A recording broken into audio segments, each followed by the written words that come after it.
Hello, let me share the file. Okay, in this video, I'm going to demo the first lab in chapter 2, the descriptive analysis of the accounts receivable balance. The detailed instruction is available in the book. The demo of I think the page 61 from the physical book. But I'm trying to do the demo here since the TV monitor was broken today in the class. So when you download and open the Excel, the Lab 2.1, I uploaded into the Blackboard. So you see a simple Excel file with 3 major columns. We have the customer name, their individual invoices, and the due date of the original invoice. And we are trying to analyze a group of the past due dates. We want to find out by the end of the year in each of the past due buckets, like how many customers are still current with their receivables, how many customers already past due, maybe between a month and 2 months, then 2 months and 3 months. So the group of the past due dates and their number of customers and also the total outstanding balances and which customer fall in which group. So to do that, so that's like the AM. So we first identify the question. Okay, what we want to analyze.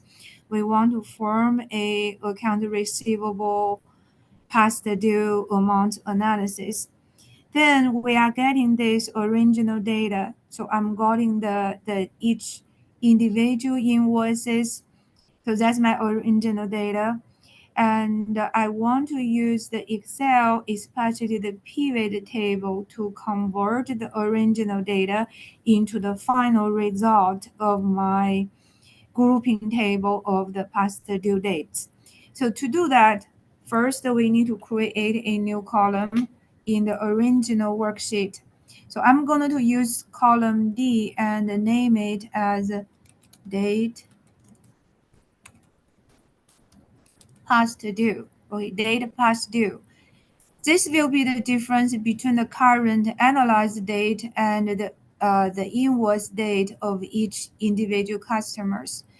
And we'll put the formula is a subtraction from the current, like G1, but be careful, add the dollar sign. So we will fix to G1,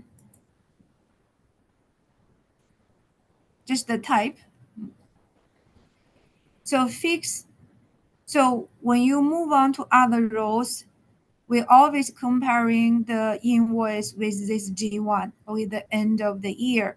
If you don't put the dollar sign, I'm sorry, I missed one here. If you don't put the dollar sign, it will glide to other rows, which you have missing data for the rest of the formulas, and you will get an error message. So G1 then minus each of the invoice due date. Okay, this one I can just refer because this one I got to change when we paste the formula to the other rows. So first one, 163, that's the maximum data past due because when you're going down, the invoices become more current. So to copy and paste the formula to other rows, I will just use the first row and point my mouse, the cursor to the right bottom until this black across appear, and then double click, and the formula will be automatic pasted to all of the rows in the data range. So you can check until the end. And now we are going to convert this into a pivot table to see the results. Because this one, I only can see the past due date for each individual customer. I don't have the summarize the statistics. To do the pivot table, so put your mouse inside the data range and click Control T. So Control T. It will confirm, you need to confirm your data range and your first row already have the headers. Okay, my table already have the headers in the first row. Because sometimes you may analyze data for partial data, you can adjust the row and column numbers. Or if you don't have the header, you can uncheck this. But the default is checked. So click on OK. And now I will select. So you can use different color or formatting. Okay, so I will just choose my real function. And this table name, you can change from here. I will call probably my result. Okay, like my results or any name, because that will be the name of the new worksheets. And then summarize with pivot table. Oh, you can change your name over here. Default, I want my results to show in a new worksheet, but in special cases, you want the result in the original worksheets. You can select the existing worksheet, but specify a location. Otherwise, it may overlap with your original data. If you have multiple linked tables, I can use this one. Okay, like multiple linked worksheet, I can check the data model, but so far we only have one worksheet. So click on OK. You see the dialog of the pivot table and your selections. And make sure your mouse again is inside the pivot table area. You can see all of the field choices. If I move it out, you can see the table list disappears. So when I put it back, it show up again. So that's under the home screen. Another way to bring the field choices is under the pivot table analyze, and you can check or uncheck the field list for it to show. And this is the way how I want to analyze my original data. You have all of your columns here. Your main interest data should be normally put it under the row, which is my date past due. Okay.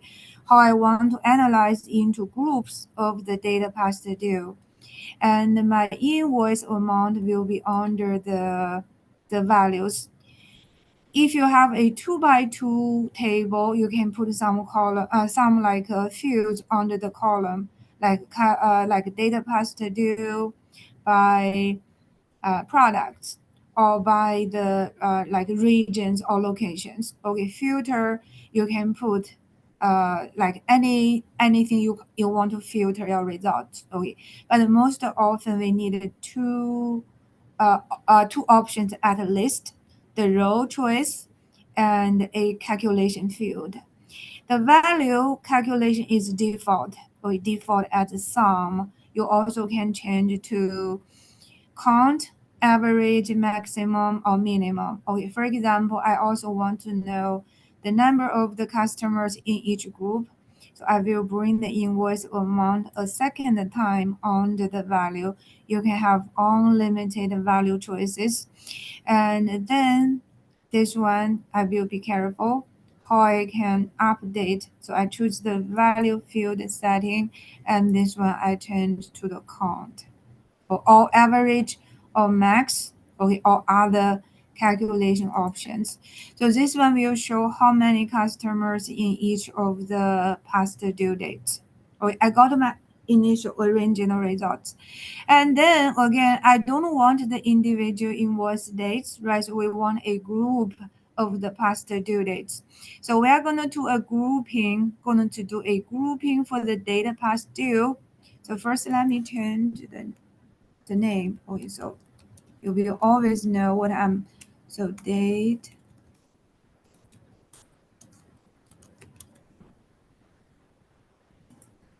and this is my total invoice amount. And then I probably call number of the customers. But now I'm doing a grouping for the data pass to do. Okay, so make sure your data is inside any row of your real data. So don't put it in the top, the header. Okay, so put it inside the data and right click. Okay, right click, see the group option. And I'm starting from 1. I can define my starting point and ending at 180 and incremental by 30. Okay, that's customized. Then click on OK. You can see I got my result. Okay. So I have 6 different groups or buckets of the data past due incremental by 30 days. And I see the total number of customers, and then the total invoice amount.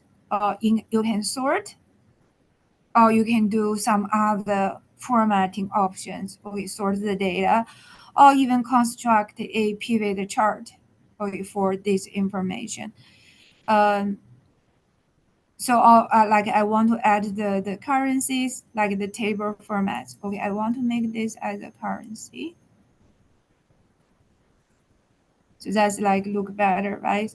Or I want to sort like this. We can click. Probably I think I will leave it as, because my sorting is major on it only on the data pass due, right? And so that's my main result. Further, if I want to know which customer falls in, like, for each of the data pass due, who are the customers, I think you can do this by double click the invoice or the number of the customers. You can see it's got a new worksheet. So probably this one I can call, if I want to save, I can call customer current accounts receivable. So means the account receivable still under current, okay, not due yet. Again, your original is still here. Oh, it's original. And then if I want to know the other group, so I can double click and find out continuously. So that's primarily finished the descriptive analysis. If I want to construct a pivot chart for visualization, we are going to discuss more in chapter 3, but you can do this. So make sure again your mouse is inside your data range. And under your pivot table, analyze and add a chart, pivot chart. I can use a column or line chart, right? So I think a column will be fine. And you can see. And this one probably is showing the dollar amount, right? And if you want to see, they didn't really capture the number of the customers, but it is basically showing the total invoices. Okay. And if you want to do, but again, more formatting for the charts. Okay, but at least the charts is very easy to construct based upon the table. So I will let you check the detailed instructions from the book. Okay, so and do make sure you complete this. I will ask a submission in from the Blackboard.